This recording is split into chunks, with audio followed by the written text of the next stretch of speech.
Assalamualaikum warahmatullahi wabarakatuh. Selamat pagi dan salam sejahtera bagi kita semua. Kepada dosen yang saya hormati, Pak Hairul, Umma, SPD, MPD, dan teman-teman sekalian yang saya banggakan. Pada kesempatan ini saya ingin menyampaikan sedikit pidato singkat mengenai peran mahasiswa sebagai agen perubahan.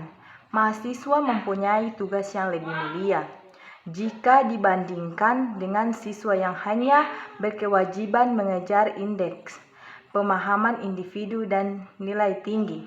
Mahasiswa mempunyai tanggung jawab yang lebih besar, yakni kepada bangsa dan masyarakat. Tentunya pola pikir yang diharapkan pun jauh berbeda dengan saat masih menjadi siswa. Maka sejatinya yang menentukan keberhasilan mahasiswa bukanlah kemampuan saat ia masuk perguruan tinggi, tetapi apa yang mahasiswa lakukan setelah ia lulus dari perguruan tinggi. Dan berbicara soal negara kita, negara Indonesia tercinta, tentu tidak akan ada habisnya. Ini bukan soal kenaifan atau kesok pedulian, tapi ini tentang kesadaran. Kesadaran yang hanya akan subur jika pemiliknya mau menjemurkannya. Lalu bagaimana dengan peranan seorang mahasiswa? Sebenarnya ada sebab mengapa kita menjadi mahasiswa. Semua pasti sudah tertulis dalam takdir. Secara tidak langsung Tuhan telah memilih kita untuk menjadi pejuang intelektual dan moral. Karena mahasiswa adalah golongan yang paling menyentuh ranah masyarakat umum, paling dekat dengan dua sisi berbeda, antara bawah dan atas, antara kanan dan kiri, dan antara kedamaian dan ketidakadilan. Dunia kampus adalah miniatur kehidupan bernegara. Berbeda dengan dunia sekolah yang hanya berisi kegiatan belajar mengajar. Di tingkat perguruan tinggi banyak sekali terselenggara berbagai kegiatan, mulai dari kegiatan internal kampus hingga kegiatan eksternal kampus.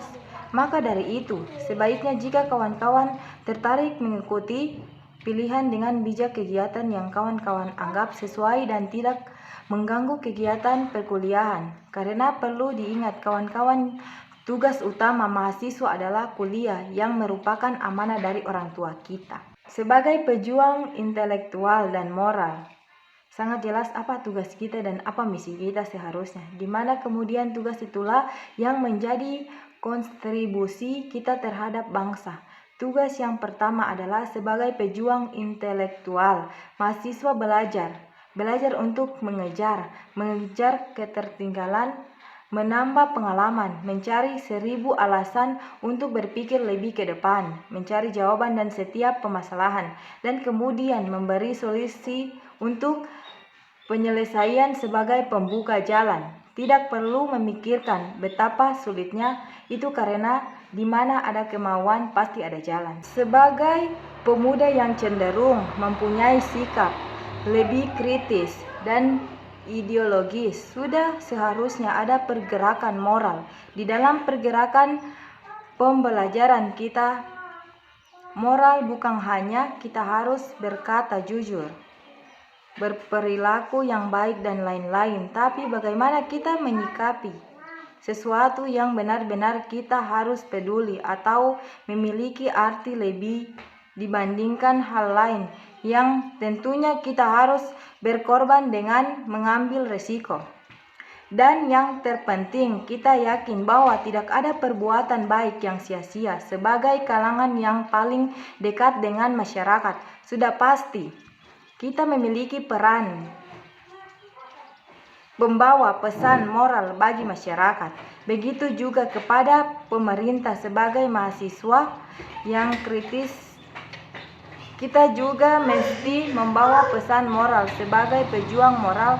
Tentu tanggung jawabnya langsung pada pengaplikasian sehari-hari. Bagaimana seorang mahasiswa bersikap dan menanggapi persoalan dengan tenang namun tetap kritis.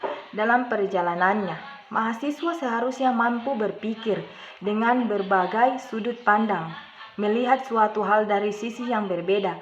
Kita harus sesekali bisa menyiksa waktu untuk otak dan hati. Kita berembuk, meresapi apa yang sedang terjadi hari ini, esok ataupun lusa, memikirkan hal yang tidak tersentuh oleh masyarakat umumnya, memikirkan apa yang harus dilakukan sebagai bagian dari anak negeri. Kita bisa memulai dari diri kita sendiri dengan membangkitkan benih-benih empati, menyuburkan ladang simpati di hati kita, lalu memikirkannya apakah ini sudah benar atau masih menyimpang, dan membuat mimpi untuk masa depan sebagai wujud penolakan dari penyimpangan yang terjadi masa kini. Dan untuk masa kini, berbuatlah sekuat kita mampu berbuat hal kecil apapun terhadap sesama. Itulah fase-fase kita berusaha untuk menyuburkan rasa kesadaran sebagai seorang pemuda.